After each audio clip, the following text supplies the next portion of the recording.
সেবাশ্রয় 2-এর ঐকান্তিক প্রয়াসে দীর্ঘদিনের অস্বচ্ছতা দূর হয়ে প্রবীণ মানুষগুলোর জীবন ভরে উঠল নতুন আলোয়।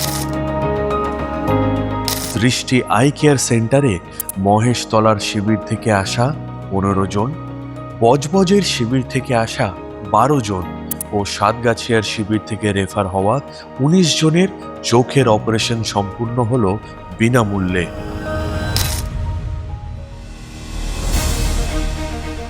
এছাড়াও ফলতার শিবির থেকে রেফার হওয়া 19 জন এবং মহেশতলার শিবির থেকে রেফার হওয়া 1 জন নাগরিক সুদৃষ্টি ফিরে পেলেন রেণুকা আই ইনস্টিটিউটে সম্পূর্ণ বিনামূল্যে। মেটিয়াবুরুজের ক্যাম্প থেকে রেফার হওয়া 10 জনেরও সফল চোখের অস্ত্রোপচার হল বিবেকানন্দ মিশন আশ্রম নেত্র নিরাময় নিকেতনে।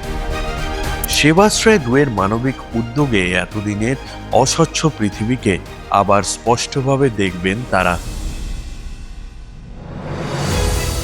সেবাশ্রয় ক্যাম্প থেকে আমি চোখ দেখিয়েছিলাম, সেখান থেকে আমাকে এখানে অপারেশনের জন্য পাঠিয়েছে।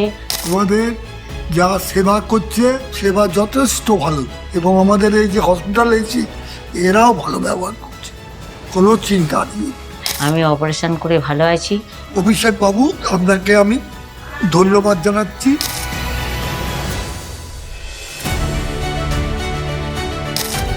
মানব সেবায় আমাদের প্রয়াস আগামী দিনেও চলবে অবিরাম। সুস্বাস্থ্যের অঙ্গীকার, সুস্থ জীবন হোক সবার।